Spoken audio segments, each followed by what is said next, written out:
पूर्ण परमात्मा पाप कर्म दंड को भी काट सकता है।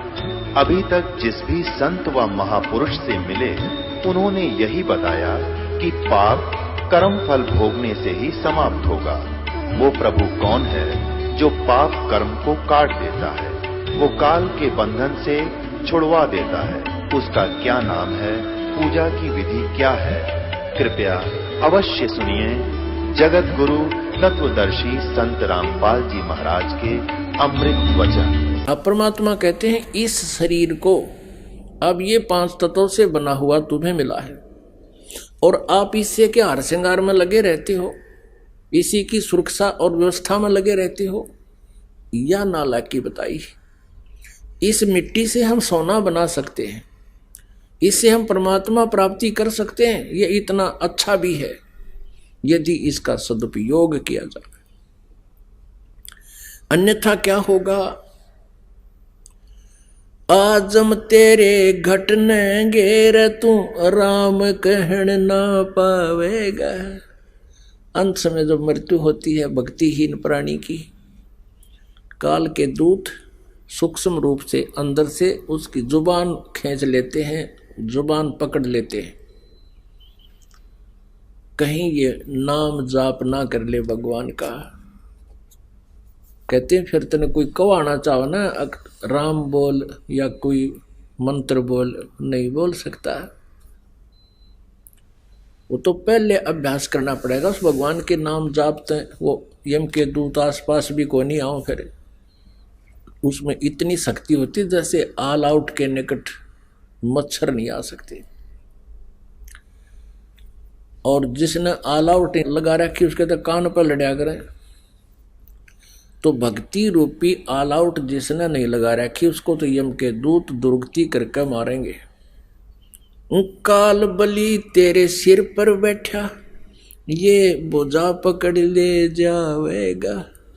मात पिता तेरा कुटुंब कबीला, सारा ये खड़ा लखावेगा। कहते हैं काल जब तेरा आओगा तुझे लेने के लिए कोई नहीं बचा सकता, तेरी बाजू पकड़ कर ले जाएगा। ये सूक्ष्म शरीर है स्थूल शरीर के अंदर, ऐसा ही एज इट इज। और कहते हैं उस पकड़ कर बाजू तेरी खींच ले जाएगा, इस कवर से निकाल ले जाएगा तेरे को। और मात पिता तेरा कुटुंब कबीला सारा खड़ा देखता रह जाएगा। फिर क्या बताते हैं? धर्मराज तेरा लेखा लेगा, वहां क्या बात बनावेगा। अपने आत्मा यहां तो किसी को आप कहते हो कि चलो सत्संग में, बरवाला सत्संग में चलो, किसी मित्र प्यारे को रिश्तेदार को, तो वो कहता है अभी समय नहीं है, फिर देखेंगे, फिर कभी चलेंगे। और परमात्मा कहते हैं कि जब धर्मराज के दरबार में तेरा अकाउंट होगा पुण्य और पाप का, फिर वहां के बात बनावेगा। लाल खंभ से बांधा जा, बिन सतगुरु कौन छुटावेगा। पुणात्मा हम यहाँ जिस भी समाज को, परिवार को, रिश्तेदारों को अपना माने हुए हैं और हम मानते हैं कि हमें कोई आपत्ति आती है तो हमें सपोर्ट कर देते हैं, लेकिन जब संसार छोड़ कर जाएगा तब तेरे साथ कोई नहीं होगा। तो वहां आपको गर्म खंभों से, लोहे के गर्म पिलर जलते हैं अपने आप, उनसे बांध दिया जाएगा। कहते हैं बिन सतगुरु कौन छुटावेगा। अब पूरे सतगुरु, पूरे गुरु से उपदेश प्राप्त है तो परमात्मा उस गुरु के रूप में वहां जाते हैं और अपने बच्चे को, अपनी आत्मा को वहां से छुटवा लेते हैं। किन को? जो किसी गलती से, किसी कारण से वो काल के दूतों के हाथ लग जाता है। एक भक्त कह रहा था, जी मैं रात्रि में सो रहा था और रात को मुझे, वो तो सुबह उठने के बाद पता चला कि कहानी बनी मेरे साथ। मेरे को 2 यम के दूत आए और मुझे ले गए।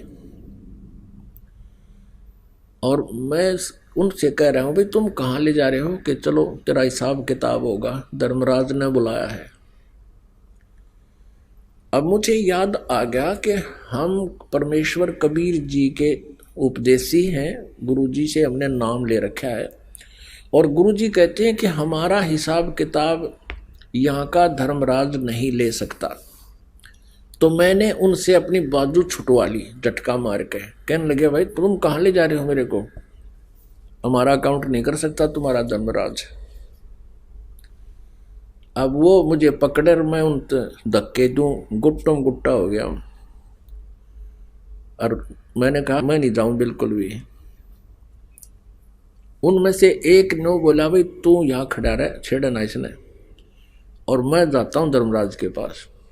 वो गया धर्मराज के पास और धर्मराज से कहा जी वो नहीं आ रहा है, हमारे साथ धक्का मुक्की कर रहा है, और वो कहता है कि मैं तो ऐसे ऐसे नाम ले रखा है, तो मुझे ला नहीं सकते, तो मेरा अकाउंट नहीं कर सकते। ऐसी क्या बात है? जब धर्मराज ने कहा रे कित पकड़ लिया इसने, इन्हें छोड़ दो, वापस जहाँ से लाए वहीं छोड़ दो। तब वो आया वापस, कहने लगा भाई छोड़ दे इसने, ये तो बुरी बला है। तो कहते फिर मैं ऊपर से जैसे पटक दिया किसी ने, और नीचे एकदम ऐसे उधड़ के मेरी आंखें खुली, सारा शरीर पसीना पसीना हो रहा, और हाथ पैर ऐसे कंडम हो रहे जैसे उठे नहीं उठाना चाहता है। अब वो तो पक्का काम करके गए थे, शरीर क्रिया बंद होगी, उसमें सर्कुलेशन भी कम हो गया। तब उसने कहा कि ओहो सचमुच आज तो मेरी मृत्यु हो गई थी। तब धर्मराज ने कहा था कि भाई मेरे कागजों में इसकी आज तक की उम्र थी, लेकिन ये भी अब बढ़ गई, छोड़ दो इसने। अब परमात्मा कबीर देव जी कहते मासा घटे ना चल बधै, विद ना लिखे जो लेख, और सच्चा सतगुरु मेट कर ऊपर मार दे मेघ। जब तक आप पूर्ण संत की शरण में नहीं आते हो तब तक आपकी जितनी भी आयु है उससे एक श्वास ना घट सकता ना बढ़ सकता। और जब आप पूर्ण परमात्मा कबीर देव जी की शरण में, परम अक्षर ब्रह्म की शरण में, इस यानी परम संत उसके नॉमिनेटेड संत के माध्यम से आते हैं, तो फिर आपके ऊपर ऐसी आपदाएं आपकी समाप्त हो जाती हैं। अब कबीर परमेश्वर जी बताते हैं, कबीर ये तन जाएगा सके तो ठाहर ला, एक सेवा कर सतगुरु की और गोविंद का गुण गा। कबीर साहब जी हमें याद दिलाते हैं कि तुम्हारा शरीर समय आने पर सबका जाएगा, मृत्यु होगी, और सके तो ठाहर ला। अब ठाहर किसे कहते हैं? अपने आत्मा पहले पुराने समय में हमने देखा था कच्ची छत होती थी वुडन बैटन की, यानी लकड़ी की कड़ियों की छत होती थी, और एक बीच में उनका वुडन बीम होता था जिसे सैतीर कहते हैं। कई बार क्या होता था कि या तो कोई कड़ी टूटन न हो जाती, या सैतीर के अंदर कोई क्रैक आकर वो बैंड हो जाता था, जैसे छत पूरी गिर जाएगी, और उसके नीचे एक सपोर्ट दे देते थे मोटी कड़ी या अच्छे मोटे लक्कड़ की, नीचे पक्का करके मजबूत सा, और उसके ऊपर एक पत्थर रख के और उसके ऊपर कड़ी और फंसा देते थे उसके नीचे टेढ़े मेढ़े करके उसको, और फिर वो या तो उसी 1-2 दिन में गिर जाना थी वह छत, फिर उस सपोर्ट के लग जाने से, ठाहर के लग जाने से वो मनमाने 20 वर्ष और ना पड़े, 20 वर्ष और छत जो का तो काम कर देती थी। तो परमात्मा कबीर जी कहते हैं, कबीर ये तन जावेगा सके तो ठाहर ला। आपका जीवन जैसे किसी का 40 वर्ष का है तो उस दिन वो जागा, लेकिन आपने ठाहर ला ली यानी कबीर परमेश्वर की शरण ग्रहण कर ली, सत भक्ति प्रारंभ कर दी, तो फिर वो उस सच्चे नाम की, सत नाम की, सच्ची भक्ति की वह सपोर्ट लाएगी। फिर मन माने 40 साल और दे दिया आपको भगवान। तो इस प्रकार हमने परमात्मा की भक्ति से होने वाले बेनिफिट से अच्छी तरह परिचित होना चाहिए, और तब रुचि बनेगी भगवान की तरफ, तभी इसकी चाह बनेगी। और अब हमने वो परमात्मा मिल गया। अब जैसे आप सत्संग में सुन रहे हो, सुबह भी सुना था कि श्री ब्रह्मा जी, श्री विष्णु जी, श्री शिव जी ये भी नासवान है। ये हमारे प्रारब्ध में कोई परिवर्तन नहीं कर सकते। अपनात्मा जैसा इस शब्द में आपने सुना परमेश्वर कबीर जी की अमृतवाणी सच्चिदानंद घन ब्रह्म की वाणी में, आजा बंदे शरण राम की, फिर पीछे पछतावेगा और बालों की भींत पवन का खंबा कबल खैर मनाओगा। आजा बंदे शरण राम की। अब जब भी हम राम नाम कहते थे कि राम नाम भाई भगवान ये करे, परमात्मा ये कर देता है, राम ये ऐसा कर देता है, तो हमारे माइंड की सुई, हमारा ध्यान भगवान श्री रामचंद्र जी पर जाता था कि ये सर्वेश्वर हैं, महेश्वर हैं, सर्वशक्तिमान हैं, सब दुखों का निवारण कर देते हैं। यानी विष्णु भगवान कहो, चाहे श्री रामचंद्र जी कहो या श्री कृष्ण जी कहो। तो हम ये सोचा करते थे कि ये भगवान हमारे दुखों का निवारण करते हैं, ये समर्थ शक्ति है। अब हमने राम की परिभाषा समझनी पड़ेगी, प्रभु की परिभाषा समझनी पड़ेगी, और हमने उन राम में से सिलेक्ट करना पड़ेगा कौन से राम की शरण में जाना है। अब जैसे ये श्रद्धालु कहते हैं, कोई प्रश्न करता है आचार्यों से, गुरुओं से, मंडलेश्वरों से कि क्या श्री कृष्ण अर्थात श्री विष्णु जी हमारे पापों का नाश कर सकते हैं? क्या वे जो श्राप दे दिया जाता है एक दूसरे को 3 ताप के अंतर्गत, क्या हमारे उन 3 तापों का वो नाश कर सकते हैं? तो कहते हैं कि हाँ, भगवान श्री कृष्ण अर्थात विष्णु जी हमारे सब पापों का नाश कर देते हैं। और प्रमाण के लिए कहते हैं, गीता जी अध्याय नंबर 18 के श्लोक नंबर 66 को बोलते हैं कि सर्वधर्मान प्रीतज माम एकम शरणम व्रज अहम तवा सर्व पापे भव मोक्षामि मा शुच। पहले तो उनको ये पता नहीं कि गीता जी का ज्ञान श्री कृष्ण नहीं, श्री कृष्ण में प्रवेश करके ये ब्रह्म बोल रहा है, सरपुरुष बोलता है। और व्रज का माने आना नहीं होता, जाना होता है। अब गीता ज्ञान दाता सरपुरुष है, ये ब्रह्म है, और ये परम अक्षर ब्रह्म की शरण में जाने को कहता एकम। एकम माने जिसके बराबर दूसरा ना हो, अद्वितीय। उसकी शरण में जा, उसकी शरण में जाने से फिर तू मेरे सतर की जो पूजाएं हैं मुझे छोड़ दे, ये ब्रह्म कहता है। फिर मैं तुझे यहाँ कुत्ते गधे सूअर यानी कष्ट नहीं दूंगा, मैं अपना कर्जा चुका लूंगा। तो यहां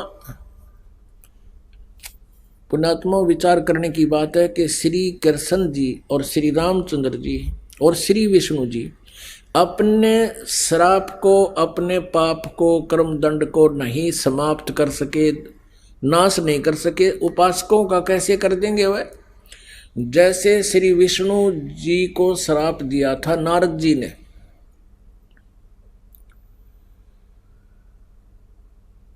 और ये श्राप दिया था कि नारद जी के मन में विवाह कराने की प्रेरणा होगी, और उसने देखा कि राजा की लड़की का स्वयंवर था, और उसमें लड़कियां अपनी मर्जी का पति अपनी इच्छा से सिलेक्ट करती थी, और राजा लोग बैठ जाते थे वहाँ सामने आकर।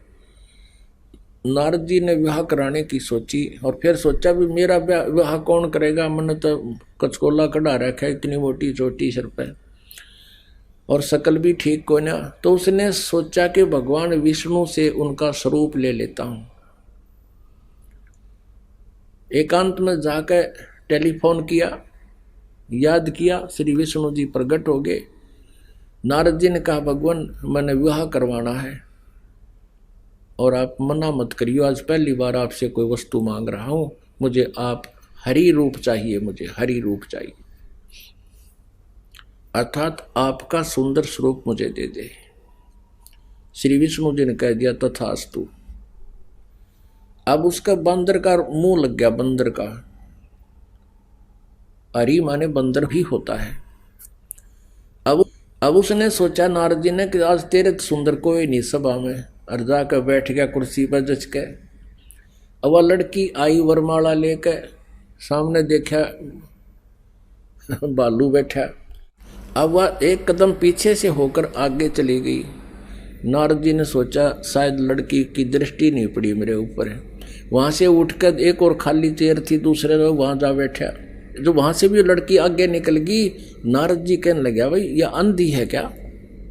और दूसरे तो बोला, साथी ने उसको यो दिखा दिया दर्पण, अगर देख अपनी शकल तो देख ले, हमने डर लगे तेरे थे। तब उसने देखा जब दर्पण यानी अपनी शकल देखी, उसने बिना गिनती की गाली दे दी विष्णु भगवान को नारद जी ने। और उसी समय विष्णु जी आ गए और विष्णु जी के गले में वरमाला उस लड़की ने डाल दी।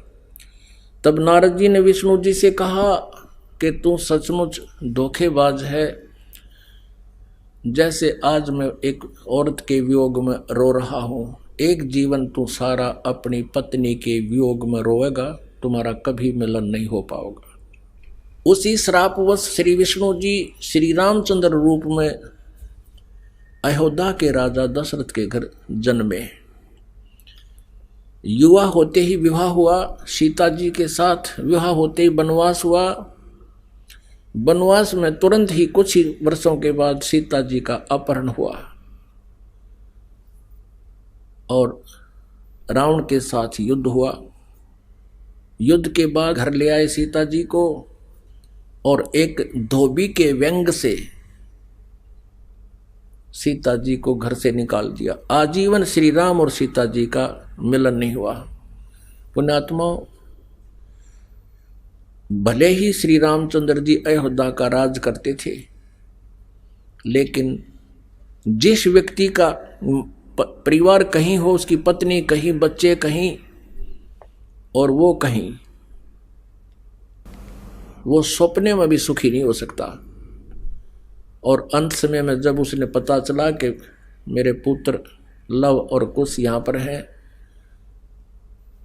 तो उन्होंने भी उससे नफरत होगी और उनसे बात करना पसंद नहीं किया और सीता जी भी पृथ्वी के अंदर समा गई, उसके दर्शन तक नहीं किए। पुण्यात्माओं, वैसे तो हम देखो ये भगवान माना करते थे, हमारी आंखें बिल्कुल बंद हो चुकी थी ज्ञान वाली। सीता जी को जब युद्ध के बाद घर लाना चाहा था श्री रामचंद्र जी ने, तो ये कहा था कि मैं परीक्षा लेकर घर चलूंगा, यदि तू परीक्षा में सफल होगी तो मैं मान लूंगा तू निष्कलंक है, रावण से तेरा कोई संबंध शारीरिक नहीं हुआ, और यदि तू परीक्षा में सफल हुई तो खत्म हो जाएगी। क्या परीक्षा ली थी श्री रामचंद्र जी ने कि अग्नि में बैठा दी थी सीता जी को, आग लगा दी थी चिता बना के, और ये सोच लिया था कि यदि ये कलंकित होगी तो जड़ मरेगी टंटा कट्टे, और सही होगी निष्कलंक होगी तो जीवित रह जाएगी। तो सीता जी जली नहीं थी, परीक्षा में सफल हुई थी। उसके बाद फिर आकर के एक धोबी ने कह दिया, अपनी पत्नी ने कुटा था, वह कहता 2 दिन उस तक दुखी होकर अपने चली गई होगी मित्र प्यारी अपनी सहेली के यहाँ, और जब वो वापस आई तो उसने रात ने कुटा था और ये कह रहा था कि मैं ये रात दशरथ का बेटा रामचंद्र नहीं हूँ जो 12 वर्ष रावण के पास रही और फिर उसको अपने घर पे रखे बैठा है। उस समय राजा लोग एक विशेष न्यायकारी होते थे, भेष बदल कर अपनी नगरी में घुमा करते थे, कोई व्यक्ति दुखी तो नहीं है। तो रामचंद्र जी ने कान लाकर सुना तेरा जिक्र कैसे हो रहा है, उसने 2-3 बार दोहराई ये बात, इस बात पर कि मैं निंदा का पात्र बन गया हूं सीता को घर लाके। अगले दिन सीता को निकाल दिया कि मैं दुनिया की व्यंग नहीं सुन सकता और जाइए आप, मैं नहीं रख सकता आपको, आप रावण के पास रही हो। अब फूटे भाग हमारे इसे भगवान थे हमारे, गर्भवती पत्नी और अकेले निकाल, सुबह भाग जाए यहाँ से, अरे कलेजा फटने हो जाता है। आदमी अकेला निकाल के देखो, वो तो एक औरत की जाति थी, कहाँ जंगल में जावे, और कहते हैं झाड़ झाड़ बैरी होता है स्त्री का। और ये थे हमारे भगवान, ये थे इनके करैक्टर, इनको हम कहते हैं मर्यादा पुरुषोत्तम। या क्या मर्यादा थी भाई, एक गर्भवती पत्नी को और घर से निकाल देना, कितना मरो चाहे जीवित, ये तो कितना कट्टर स्वभाव होगा उस व्यक्ति का। अब कहने का भाव ये है पुण्यात्माओं, श्री रामचंद्र जी को जब पता चला, उसने अश्वमेघ यज्ञ करी थी, घोड़ा छोड़ दिया, लव कुश ने पकड़ दिया, रामचंद्र जी के छक्के छुड़ा दिए। सीता को पता चला तो दर्शन भी नहीं करे उसे, किसे के दर्शन करूं समागी धरती में। और श्री रामचंद्र जी ने आकर के वापस इसी दुख में सरयू नदी में जल समाधि ले ली, सरयू नदी में शरीर छोड़ दिया। उसके बाद फिर श्री कृष्ण रूप में जन्म हुआ और रावण के साथ युद्ध के दौरान श्री रामचंद्र जी ने सुग्रीव के भाई बाली को मारा था एक वृक्ष की ओट लेकर, यानी धोखे से। तो उसका भी बदला देना पड़ा श्री कृष्ण जी के रूप में। वही विष्णु वाली आत्मा श्री कृष्ण जी हुई और बाली वाली आत्मा यानी राम वाली आत्मा श्री कृष्ण रूप में द्वापर में जन्मे। और बाली वाली आत्मा एक शिकारी बना और उसने एक विषाक्त तीर बनवा लिया और श्री कृष्ण जी के पैर में तलवे में तीर मार दिया विषाक्त, जिसके कारण उसकी मृत्यु हुई श्री कृष्ण जी की। श्री कृष्ण जी ने जब पूछा उससे, उस पारधी से, शिकारी से, शिकारी ने भगवान से कहा कि हे राजा, हे राजन, मेरे से गलती धोखे से आपके पैर में तीर लग गया। आपके पैर में पद्म है, ये चमक रहा था, दिन का समय झुरमट सी वृक्ष की छाई हुई थी और मैं शिकार के लिए घूम रहा था। आपके ये पद्म की रोशनी मुझे लगा जैसे मृग की आंख है हिरण की, मैंने धोखे से गलती से तीर मार दिया, ये तो विषाक्त है, अब आप जी नहीं सकते, मुझसे धोखा हो गया, गलती होगी, माफ करो, क्षमा करो। तब श्री कृष्ण जी ने कहा कि बाली, ये तेरे से धोखा नहीं हुआ, ये ऐसा ही होना था भाई, मैंने तेरे को धोखे से मारा था त्रेता युग में और आज मैं वो बदला दे चला हूं। अब दुर्वासा जी ने श्राप दिया था यादव कुल को, श्री कृष्ण जी के कुल को श्री कृष्ण जी के समक्ष ही श्राप दे दिया था कि यादव कुल का नाश होगा। किसने? इस श्री कृष्ण जी का पुत्र प्रद्युम्न एक लड़की का स्वांग बनाकर पेट पर, गर्भवती लड़की का, स्त्री का स्वांग बना करके पेट पर लोहे का कड़ा है बांध के, ऊपर के गुजरियां वाले औरतों वाले कपड़े पहन के, और एक नकली पति बनाकर दुर्वासा के पास गए थे उसे मजाक करने के लिए। और ये पूछा था कि हे ऋषि, सुना है आप भूत भविष्य वर्तमान की सभी बता देते हो, त्रिकालदर्शी हो, बताइएगा इसके लड़का होगा या लड़की। तब दुर्वासा ने ध्यान से देखा कि ये तो बकवाद कर रहे हैं, कह दिया था कि इससे तुम्हारा यादव कुल का नाश होगा। और दुर्वासा के श्रापवश 56 करोड़ यादव आपस में लड़कर मर गए और श्री कृष्ण जी भी उसी कढ़ाई के तीर से मरा जो शिकारी ने बना रखा था लोहे से।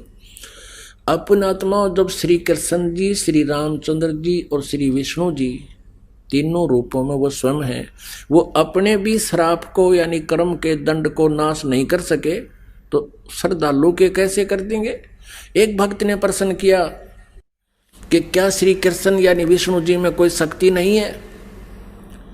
जैसे श्री कृष्ण जी अर्थात विष्णु जी राजा मोरध्वज के घर गए थे, वहां उनके पुत्र ताम्रध्वज को आरे से चिरवा कर और उनको जीवित कर दिया था जब वो मृत्यु को प्राप्त हो गए थे।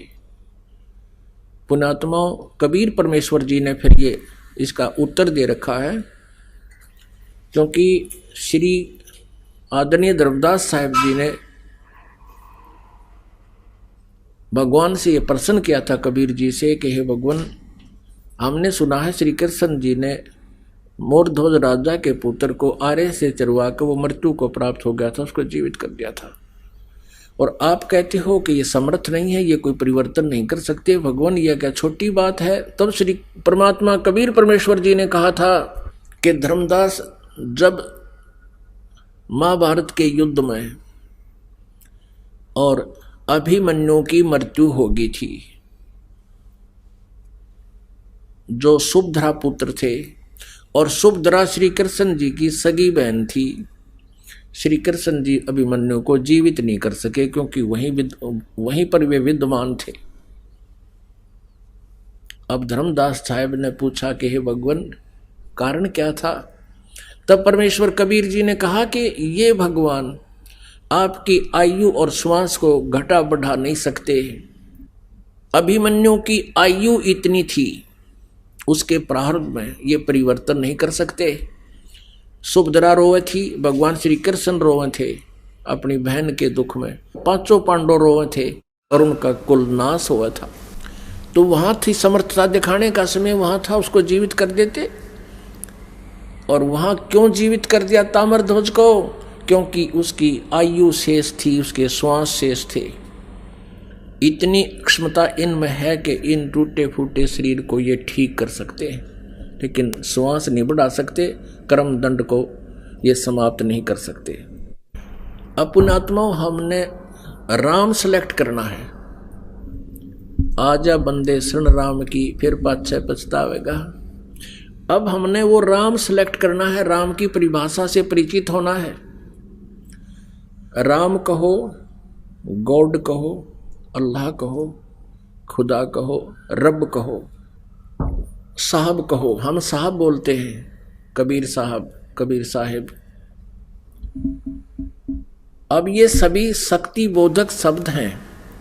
जैसे एक तहसीलदार साहब होता है, फिर एसडीएम साहब, डीसी साहब, कमिश्नर साहब, फिर मंत्री साहब, मुख्यमंत्री साहब, प्रधानमंत्री साहब। तो ये सभी साहब कहलाते हैं, लेकिन इनकी पावर में, इनकी अक्षमता में दिन और रात का अंतर होता चला जाता है। श्री ब्रह्मा जी रजगुण, श्री विष्णु जी सतगुण और श्री शिव जी तमगुण युक्त है। ये केवल 3 लोक के राम हैं, स्वामी हैं, प्रभु हैं। इस पृथ्वी लोक पर, स्वर्गलोक पर और नीचे पाताल लोक पर, इन पर ये एक एक विभागीय स्वामी हैं। जैसे एक राज्य में मंत्री पद होता है, तो मंत्री साहब, तो ये इतने साहब हैं, इतने राम हैं, एक विभाग में एक विभागीय मंत्री हैं इन 3 लोकों में। और एक ब्रह्मांड में तो बहुत से लोक हैं, और फिर असंख्य ब्रह्मांड हैं। 21 ब्रह्मांड ईद के पिता ज्योत स्वरूपी निरंजन सरपुरुष के पास हैं, और वो प्रत्येक ब्रह्मांड में एक मुख्यमंत्री का रोल करता है। ये समझ लो, वो इतना राम है। अब वो इतना राम है, वो इतना साहब है, एक ब्रह्मांड में एक मुख्यमंत्री का रोल करता है और अपने 3 पुत्रों को 3 विभागीय मंत्री बना रखा है, एक एक विभाग के। ये राम है, साहब है। और ऐसे 21 ब्रह्मांडों का ये ब्रह्म स्वामी है, राम है। राम कहो, स्वामी कहो, प्रभु कहो, मालिक कहो।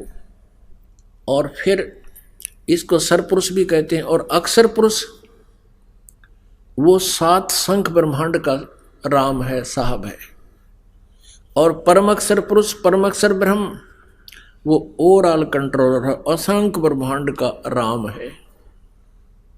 गीता जी अध्याय नंबर 8 के श्लोक नंबर 1 में अर्जुन ने पूछा कि हे भगवान, आपने अध्याय नंबर 7 के श्लोक नंबर 29 में जिस तत्ब्रह्म के विषय में जानकारी दी है कि उसको जानने के पश्चात साधक जरा और मरण से छूटने का ही प्रयत्न करता है, बुढ़ापा और मृत्यु से ही छूटने का प्रयत्न करता है। तो किम तत्ब्रह्म 8वें अध्याय के 3रे श्लोक में कहा कि वो परम अक्षर ब्रह्म है। उत्तर दिया है गीता ज्ञानदाता ने कि वो परम अक्षर ब्रह्म है। श्रीमद् भगवद गीता अध्याय नंबर 18 के श्लोक नंबर 62 में कहा कि अर्जुन, तू सर्वभाव से उस परमेश्वर की शरण में जा, उसकी कृपा से तू परम शांति और सनातन परम धाम को प्राप्त होगा। अपने विषय में गीता ज्ञानदाता कहता है 4थे अध्याय के 5वें और 9वें श्लोक में, 2रे अध्याय के गीता जी के 12वें श्लोक में, 10वें अध्याय के 2रे श्लोक में कि अर्जुन, तेरे और मेरे बहुत जन्म हो चुके हैं, तू नहीं जानता, मैं जानता हूं। मेरे जन्म और कर्म अलौकिक हैं। पुण्यात्माओं, इसीलिए 15वें अध्याय के 1 से लेकर 4 में, 16 और 17 में स्पष्ट किया है कि तत्वदर्शी संत की पहचान बताई है कि उल्टे लटके हुए संसार रूपी वृक्ष को जो सभी विभागों सहित बता देता है वो तत्वदर्शी संत है। और तत्वदर्शी संत के मिलने के उपरांत उससे प्राप्त तत्व ज्ञान रूपी शस्त्र के द्वारा अज्ञान रूपी इस गुत्थी को काट कर उसके पश्चात उस परमेश्वर के परम पद की खोज करनी चाहिए, जहां जाने के बाद साधक फिर लौटकर कभी संसार में नहीं आते। तो पुण्यात्माओं, अब हमने वो राम सेलेक्ट करना है, राम चुनना है, कौन से राम की शरण में जाएं। तो आदरणीय गरीबदास साहिब जी, जिनको परमात्मा यानी परम अक्षर ब्रह्म स्वयं आकर मिलते हैं अपने नियमानुसार, उनको मिले, फिर उनको ज्ञान दिया। उसके बाद आदरणीय गरीबदास साहिब जी गांव छुडानी, जिला झज्जर, हरियाणा वाले ने कहा है, तुम कौन राम का जपते जापम, तात कटे नायति नु तापम। तुम कौन राम का जाप जपते हो, कौन राम की साधना करते हो जिससे तुम्हारे 3 ताप भी नाश नहीं हो पा रहे। जैसे पांडवों को 3 ताप के अंतर्गत युधिष्ठिर को भयंकर सौपन आने लगे, क्योंकि जो युद्ध में जीव मारे थे उनकी प्रेत आत्माएं युधिष्ठिर को सता रही थी। अब उनके समाधान के लिए सब वेदों से भी दिखा लिया। फिर श्री कृष्ण जी, क्योंकि पांडवों के वो धार्मिक गुरु थे, श्री कृष्ण जी से पूछा, तब उन्होंने कहा कि तुमने जो युद्ध में बंधुघात किया है, भाई मारे, सैनिक मारे, वो आत्माएं तुम्हें सता रही हैं। और जबकि 2रे अध्याय के 37 और 38 श्लोक में गीता ज्ञानदाता कहता है कि अर्जुन, तू तो केवल निमित्त मात्र है और तू युद्ध कर, तुझे कोई पाप नहीं लगेगा। और यहां फिर श्री कृष्ण जी कह रहे हैं कि तुम्हें वो पाप लग गए, तो इससे सिद्ध है कि गीता ज्ञान देते समय श्री कृष्ण जी नहीं बोल रहे थे, उनमें वो काल बोल रहा था। अब श्री कृष्ण जी अपनी होश हवास में कह रहे हैं कि तुम्हारे ऊपर 3 ताप का ये दुख है, आत्माएं तुम्हें सता रही हैं, प्रेत आत्माएं। इसका समाधान है, एक अश्वमेघ यज्ञ करो।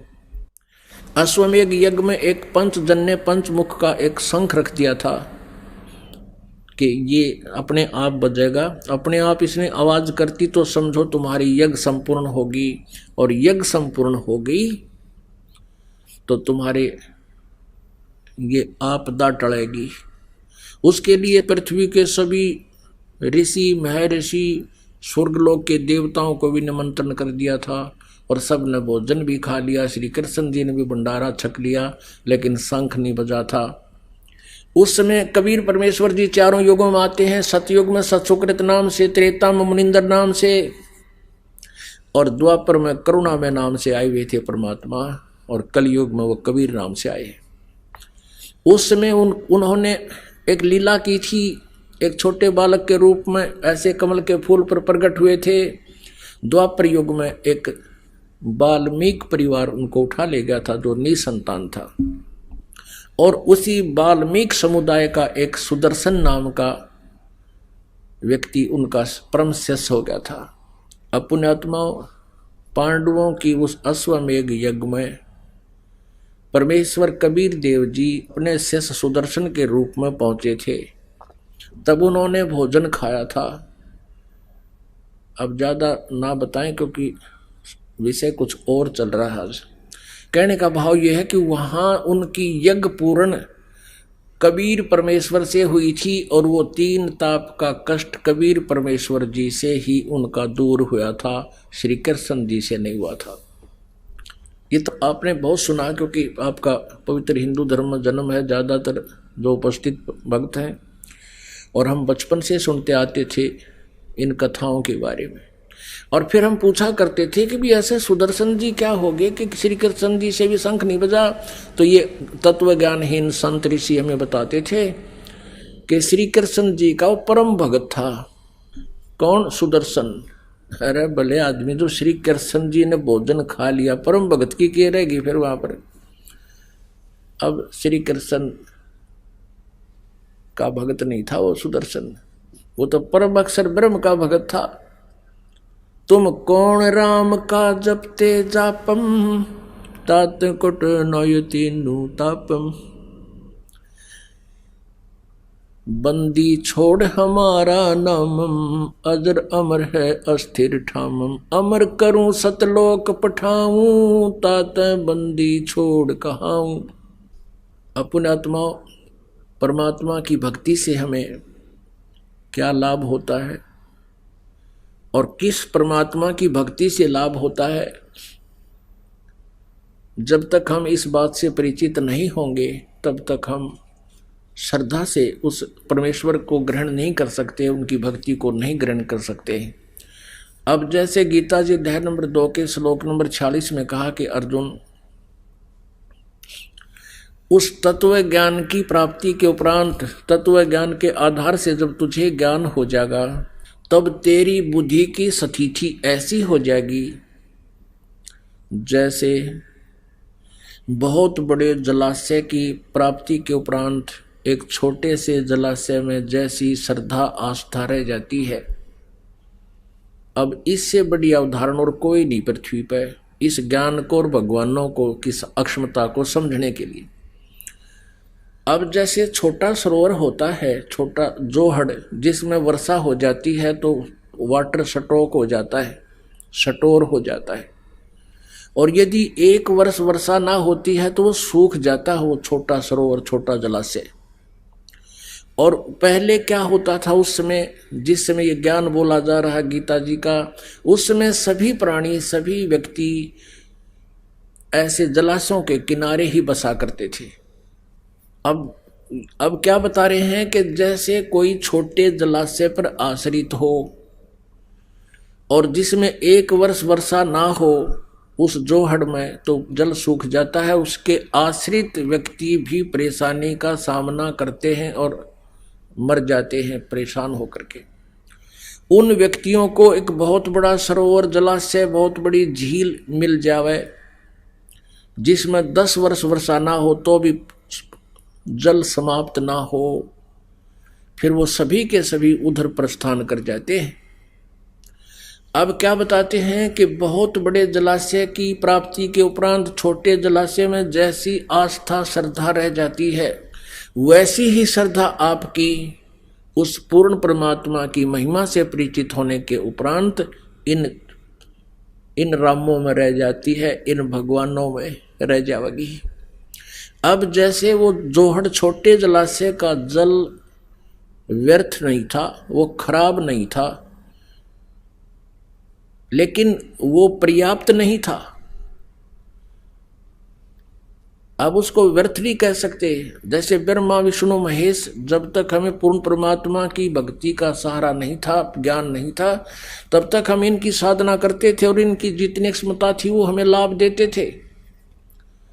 लेकिन ये स्वयं भी नाशवान हैं, इनके आश्रित फिर ऑटोमेटिकली दुखी हैं। अब जिनसे हम राहत मांग रहे थे और वो तालाब में सूख गया तो फिर आश्रित कैसे जीवेंगे। तो इसी प्रकार हम ब्रह्मा विष्णु महेश को रिजेक्ट नहीं करते, व्यर्थ नहीं कहते, लेकिन इनसे हमारा काम चले को नहीं। और जब तक हमें ये बहुत बड़ा जलाशय नहीं मिला था, यानी पूर्ण परमात्मा की भक्ति का ज्ञान नहीं हुआ था, तो हम इस काम चलाऊ पर आश्रित थे ही, हमारी मजबूरी थी। लेकिन ये बुरे नहीं है, जैसे वो उस जलाशय का जल बुरा नहीं था लेकिन काम चलाऊ था और एक समय में वो नष्ट हो जाना था। और जब हमें वो बड़ा जलाशय मिल गया, पूर्ण परमात्मा का मार्ग मिल गया, तो फिर ऐसा कौन है भाई आज के समय में भी, तो ऐसा तो कोई दिखा नहीं कि फिर भी उस जगह चिपका रहेगा। तो ऐसे पुण्यात्माओं हमने इस तत्व ज्ञान को समझना है और परमात्मा के पाने के लिए हमने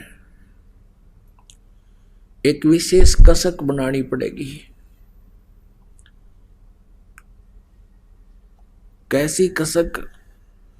तन मन शीस ईस अपने पे, तन मन शीस ईस अपने पे, पहलम चोट चढ़ावे जब कोई राम भक्त गत पावे हो जी, जब कोई राम भक्त गत पावे हो जी। अब कहते हैं सिर सौंप्या गुरुदेव को, सफल होया यो शीस, नितानंद इस शीस पर आप बसे जगदीश। परमात्मा के पाने के लिए हमने समर्पित होना होगा। समर्पित का अर्थ क्या होता है कि सिर सौंप्या गुरुदेव को, सफल हुआ ये शीस, और नितानंद इस शीस पर आप बसे जगदीश। गरीबदास साहब जी कहते हैं कि सिर साटे की भक्ति है। साटे माने सौदा, सिर के सौदे की भक्ति है और कछु नहीं बात, और सिर के साटे पाइए अवगत अलख अनाथ। शीश तुम्हारा जाएगा कर सतगुरु को दान, या मेरा मेरी छोड़ दे यूं ही गोय मैदान। अब शीश तुम्हारा जाएगा कर सतगुरु को दान, ये काट के दान देना नहीं, वो तो व्यर्थ हो गया। अब क्या कहा कि सिर सौंप्या गुरुदेव को, सफल होया यो शीश। एक संत था, 4-5 उसके शिष्य आश्रम में रहते थे। वो उनको बताता था कि भाई गुरु जी के वचन पर जो डट जाते हैं, गुरु जी के वचन का जो पालन करते हैं, वो वही सफल होते हैं। भाई जो गुरु वचन पे डट गे, रकट गे फंद 84 के। भाई जो गुरु वचन पे डट गे, रकट गे फंद 84 के। कट गे फंद 84 के, रकट गे फंद 84 के। भाई जो गुरु बचन पे डट गे, रकट गे फंद 84 के। वस्तु मिली ठोड़ की ठोड़, मिट गी मन पापी की दौड़। वस्तु मिली ठोड़ की ठोर, मिट गी मन पापी की दौड़। भरम मिटे मथुरा काशी के, भरम मिटे मथुरा काशी के। भाई जो गुरु बचन पे डट गे, रकट गे फंद 84 के। अब वो गुरुजी उन अपने शिष्यों को शिक्षा दिया करते थे, भाई सबसे पहले गुरु के वचन होते हैं, और जो गुरुजी के वचनों को नहीं मानता है तो वो शिष्य सफल नहीं हो सकता। ऐसी शिक्षा दे ही रहे थे, उनकी परीक्षा लेनी चाहिए कि इनमें कितना विवेक है। गुरुजी ने थोड़ी सी देर में कहा कि भाई आओ तुम सारे मेरे पास बैठ जाओ। वो बैठ गए। गुरुजी बैठे चारपाई पर, तख्त पर। जो आज्ञा गुरुदेव। अब गुरुजी ने कहा कि भाई गुरु के वचन का पालन नहीं करते, वो शिष्य व्यर्थ हो जाते हैं, वो असफल रहते हैं। तो भाई एक काम करो, मेरे सिर में 5-5 जूते मारो। अब वो फंस गए धर्म संकट में कि भाई गुरु के जूते मारे, हम तो गल जाएंगे, हमारा तो नाश हो जाएगा। वो सुन हो गए, कति खामोश हो गए, सन्नाटा छा गया। फिर कहा रहे अभी तो मैं कह रहा था जो गुरु वचन पर डट गए कट गए, फंद 84 के भूल गए इतनी जल्दी। तब एक खड़ा हुआ, उसने अपना जूता निकाला, गुरुजी के पास निकट जमीन पर बैठ गया और गुरुजी के चरणों के पास बैठकर अपने सिर में 5 जूते मारे।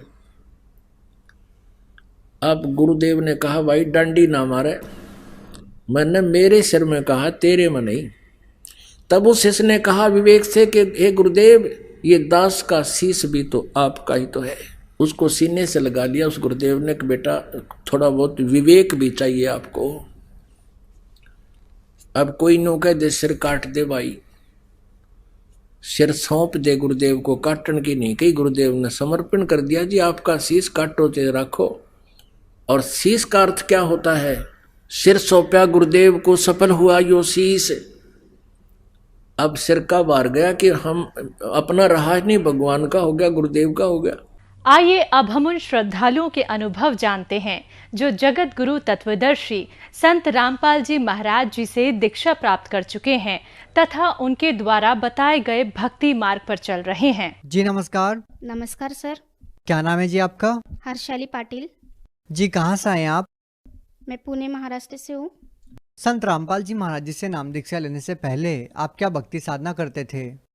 हम हिंदू धर्म से हैं सर, तो हम सभी देवी देवता की पूजा करते थे, सभी व्रत करते थे, तीर्थों पे जाते थे, शिरडी के साईं बाबा के मंदिर जाना, बालाजी जाना। और हम नासिक से है तो नासिक में हम लोग पंचवटी जाना, हर कोई बड़ा सा व्रत रहता था एकादशी का या कुछ भी, तो हम लोग गंगा स्नान के लिए जाते थे पंचवटी में। जब आप पहले से ही सभी प्रकार की पूजा साधना कर रहे थे तो फिर आप संत रामपाल जी महाराज जी के शरण में क्यों गए? संत रामपाल जी महाराज जी के शरण में मेरे माँ और पापा जुड़े हुए थे। इतने सारी पूजाएं करते हुए भी, इतने सारे व्रत ये सब करते हुए भी मैं बहुत बीमार रहती थी हमेशा। मतलब मुझे हफ्ते 2 हफ्ते में अस्पताल जाना ही जाना था। कभी पेट में दर्द हो गया, कभी सर्दी हो गई, कभी खांसी हो गई, कभी कुछ, तो मतलब ऐसे में हमेशा बीमार रहती थी। तो मेरे पापा ने मुझे कहा कि उन्होंने तो 14 में नाम दीक्षा ली हुई थी संत रामपाल जी महाराज जी से, तो वो मुझे हमेशा बताते थे उस समय के बाद से कि संत रामपाल जी महाराज जी से तुम भी बेटा नाम दीक्षा ले लो और तुमको भी लाभ होंगे। तुम ये हमेशा बीमार रहती हो, अस्पताल में इतना पैसा खर्च हो जाता है, एक बार आप संत रामपाल जी महाराज जी से नाम दीक्षा लेके देखो, आपको भी लाभ होगा। जी आपको क्या समस्याएं थी? मुझे अपने पेट में, मेरे पेट में एक सिस्ट हुआ था लेफ्ट वोर में। तो मैंने डॉक्टर से ट्रीटमेंट करवाई अपनी, लेकिन वो ठीक नहीं हो रहा था। फिर 1 अगस्त 2015 में मेरा ऑपरेशन हुआ। उसके बाद जब ऑपरेशन हुआ तो मेरे पापा ने नाम दीक्षा ली हुई थी, अस्पताल में मेरे साथ ही रहते थे। जब भी मुझे तकलीफ़ होने लगती थी मेरे पापा मुझे गुरुजी की वाणी सुनाते थे, संत रामपाल जी महाराज जी की वाणी सुनाते थे, कभी आरती चला देते थे, तो मुझे बहुत सुकून महसूस होता था और मुझे नींद भी अच्छे से आ जाती थी। तभी से मुझे लगता था कि मैं भी अभी संत रामपाल जी महाराज जी से नाम दीक्षा ले लूँगी। तो फिर मैंने 2017 में संत रामपाल जी महाराज जी से नाम दीक्षा ली। जी आपने संत रामपाल जी महाराज जी से नाम दीक्षा इसलिए ली कि आपकी जो बीमारी है उसमें आपको राहत मिले। आपका पहले से एक ऑपरेशन हो चुका था, तो हम आपसे ये जानना चाहेंगे क्या संत रामपाल जी महाराज जी से नाम दीक्षा लेने के बाद आपको अपनी बीमारी में कोई राहत मिली? 1 अगस्त 2015 को मेरा एक ऑपरेशन हो चुका था। फिर 2016 से फिर से मुझे तकलीफ़ शुरू हुई। मतलब इतनी तकलीफ़ फिर से मुझे होने लगी। फिर मैं सोचने लगी कि ये मेरा तो एक बार ऑपरेशन हो चुका है, अब फिर से क्यों ऐसी तकलीफ़ हो रही है। हमने डॉक्टर को पूछा तो डॉक्टर ने फिर से मेरी लेफ्ट ओर में बड़ी सी गांठ बता दी। तो फिर हम बहुत डर गए, मेरे पापा वो सब लोग डर गए, मेरे हस्बैंड, कि फिर से गांठ होने। पहले तो मेरा बच्चा जो हुआ है वो सीजर से हुआ है, उसके बाद मेरा दूसरा ऑपरेशन और उसके बाद तीसरा ऑपरेशन। मैं कैसे, मतलब सब लोग डर गए कि कैसे हो सकता है ये। फिर भी हमने, फिर पापा ने कहा कि तुम नाम दीक्षा ले लो बेटा, जो भी होगा मालिक देखेंगे, संत रामपाल जी महाराज तो सब पे, सबके ऊपर दया करते हैं। तो मैंने 26 मार्च 2017 को संत रामपाल जी महाराज जी से नाम दीक्षा ले ली। और उसके बाद फिर डॉक्टर ने कहा कि गांठ बड़ी हो रही है तो उसका ऑपरेशन करना पड़ेगा तुमको। तो हमने संत रामपाल जी महाराज जी से, नहीं, हम पहले 2-3 डॉक्टर को दिखाए कि शायद दवाई से अच्छा हो जाए, लेकिन डॉक्टरों ने हमें बहुत मतलब ऐसा कहा कि नहीं, ये ऑपरेशन नहीं हो सकता आपका, या तो बहुत रिस्क रहेगी इसमें, आप बड़े बड़े डॉक्टर को बुलाना पड़ेगा क्योंकि आपका तीसरा ऑपरेशन है और हमें लगता है कि ये कैंसर का गांठ है जो आपको बार बार हो रही है। तो उन्होंने कैंसर का बता ही दिया था, लेकिन फिर हमने संत रामपाल जी महाराज जी से प्रार्थना की। तो प्रार्थना में परमात्मा के ऐसे आदेश आए कि बेटा अच्छे से डॉक्टर को दिखा के आप ऑपरेशन करवा लो, परमात्मा आप पर दया करेंगे। तो हमने अच्छे से डॉक्टर को दिखा के हमने ऑपरेशन करवा लिया। तो मेरा लेफ्ट ओर और वो गांठ निकाल दी डॉक्टरों ने, लेकिन उसके बाद मुझे केमो का इंजेक्शन देना शुरू कर दिया। तो ये वो क्या कैंसर की ही गांठ थी और केमो का इंजेक्शन देना शुरू कर दिया।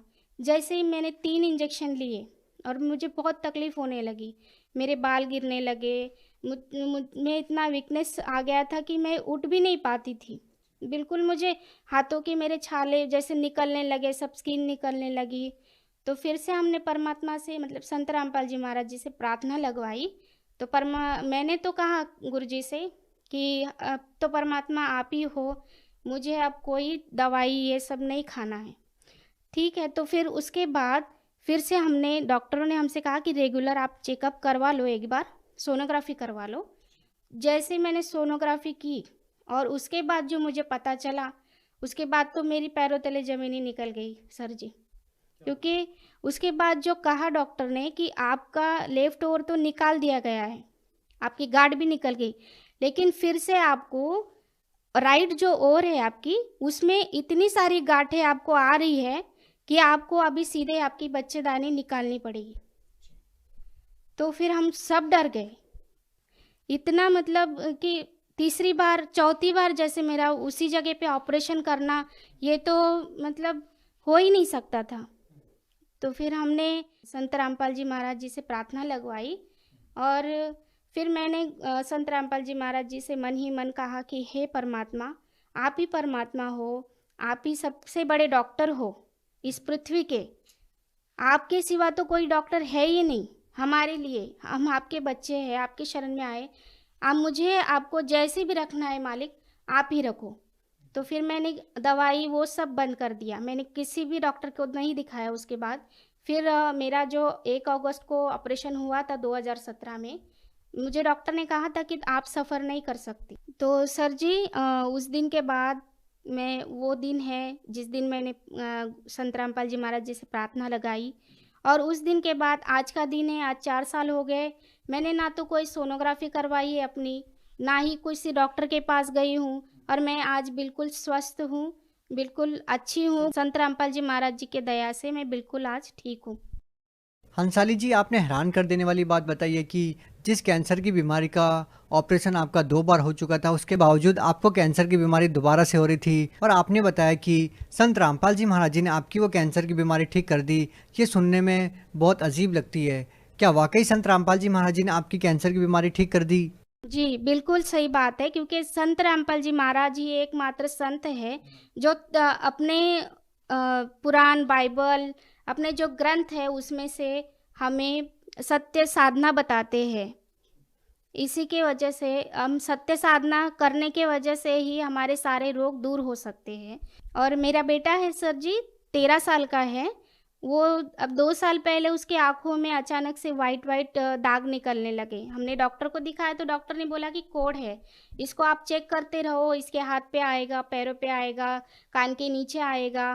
तो मैंने अपने पापा से कहा कि पापा ऐसा ऐसा है, तो पापा ने कहा कि नहीं बेटा, ऐसा नहीं हो सकता, परमात्मा हम संत रामपाल जी महाराज जी के शरण में हैं हम, तो कोढ़ का दाग, जब तुम्हारा कैंसर ठीक हो सकता है तो कोढ़ का दाग उनके लिए क्या है, बस उसे भक्ति करने के लिए बोलो, क्योंकि वो भी गुरु जी की शरण में है, संत रामपाल जी महाराज जी के शरण में है।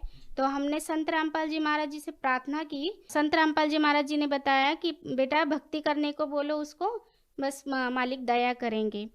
तो उसके बाद आज 2 साल हो गए, उसके आंखों के दाग बिल्कुल सही है, हमने किसी भी डॉक्टर को नहीं दिखाया है। और आर्थिक लाभ तो हमें बहुत हुए। पहले जो मुझे जो बीमारी थी, हमेशा मेरा बेटा हमेशा हमें बीमारी चलते रहते थे, इसकी वजह से बहुत खर्चा होता था। हर हफ्ते में बोलो 15 दिन में, हफ्ते में हम लोग अस्पताल में चक्कर काटते रहते थे। तो उसकी वजह से हमारी आर्थिक परिस्थिति बहुत ही ख़राब चल रही थी। लेकिन जैसे ही हमने संत रामपाल जी महाराज जी से नाम दीक्षा ली, तो मेरा भी अस्पताल जाना ये सब बंद हो गया। मैं अभी ठीक हूँ और मेरा बेटा भी ठीक है। तो इसलिए हमें बहुत अच्छी तरह से, मतलब संत रामपाल जी महाराज जी की दया से हमारी आर्थिक परिस्थिति भी बहुत अच्छी है। अंसाली जी, संत रामपाल जी महाराज जी के बारे में ये कहा जाता है कि वो व्रत उपवास करने के लिए मना करते हैं या फिर हार श्रृंगार करने के लिए मना करते हैं, जबकि ये महिलाओं के लिए बहुत पवित्र माना जाता है। तो आप क्या मानते हैं, संत रामपाल जी महाराज जी इन सब चीज़ों को मना क्यों करते हैं? जी, इन चीज़ों के लिए इसलिए मना करते हैं क्योंकि इन चीज़ों का कोई मतलब नहीं है। जो शास्त्रों में बताया गया है ये सब आडंबर है। जो हमें करना है, शास्त्रों में लिखा हुआ है वही साधना करनी है, और वो बिल्कुल सादगी से की जाती है। ना कि सिंदूर लगाने से किसी भी बहन का पति की उम्र बढ़ती है, ये सब अंधश्रद्धा है। हम लोग अगर नहीं भी सिंदूर लगाएंगे और लगाएंगे भी, तो भी उनकी जितनी उम्र है उतना वो जिएंगे। लेकिन हंसाली जी, अंधश्रद्धा भक्ति तो संत रामपाल जी महाराज जी के भक्तों के बारे में कही जाती है, क्योंकि जब लोगों को लाइलाज या भयंकर बीमारियां होती हैं तो वो अक्सर हॉस्पिटल में डॉक्टर के पास जाते हैं, और आप लोग संत रामपाल जी महाराज जी को फ़ोन पे अरदास करते हो और ठीक हो जाते हो। लेकिन आज का जो पढ़ा लिखा समाज है वो इन बातों में कैसे विश्वास करेगा? वो तो आप लोगों को अंधश्रद्धा भक्त कहते हैं। जी, ऐसा वो लोग बोलते हैं जिनके गुरु से उनको लाभ नहीं मिल रहा है। उनकी जो पूजा वो देवी देवताओं की करते हैं, उनसे भी उनको कोई लाभ नहीं होता है। और रही बात डॉक्टर की, तो 4 ऑपरेशन मेरे भी हो रखे थे। मैं तो कैंसर की बीमारी से जूझ रही थी, फिर भी मैंने संत रामपाल जी महाराज जी से नाम दीक्षा लेने के बाद मुझे लाभ हुआ। मेरा आज कैंसर बिल्कुल ठीक है और मैं बिल्कुल स्वस्थ हूँ। आपको भी इस तरह के लाभ चाहिए तो आप भी संत रामपाल जी महाराज जी के शरण में आके देखिए, आपको भी लाभ मिलेगा। आप भगत समाज को क्या संदेश देना चाहते हैं? भगत समाज को प्रार्थना कर सकती हूँ सर कि ये शास्त्र अनुसार भक्ति हमें संत रामपाल जी महाराज ही बताते हैं इस पृथ्वी पर। इनके अलावा और कोई भी संत नहीं है जो शास्त्र अनुसार साधना बताते हैं। तो आप संत रामपाल जी महाराज जी के सत्संग सुनिए, ज्ञान समझिए और उनके शरण में आइए। अगर कोई व्यक्ति संत रामपाल जी महाराज से नाम दीक्षा लेना चाहता है तो उनसे नाम दीक्षा कैसे प्राप्त कर सकता है?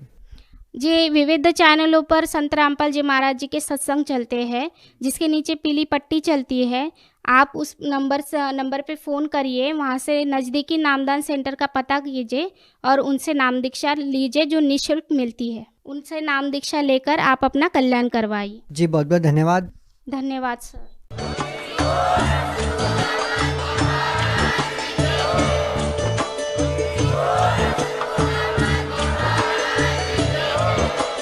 आप सुन रहे थे जगत गुरु तत्वदर्शी संत रामपाल जी महाराज जी के मंगल प्रवचन। अधिक जानकारी के लिए विजिट कीजिए हमारी वेबसाइट www.jagatgururampalji.org। संत रामपाल जी महाराज जी के शुभ आशीर्वाद से पूरे विश्व भर में 500 से भी ज्यादा नाम दीक्षा केंद्र हैं, जिन पर संत रामपाल जी महाराज जी द्वारा ऑनलाइन निःशुल्क नाम दीक्षा दी जा रही है। अपने नजदीकी नाम दीक्षा केंद्र का पता करने के लिए संपर्क करें 8222880541।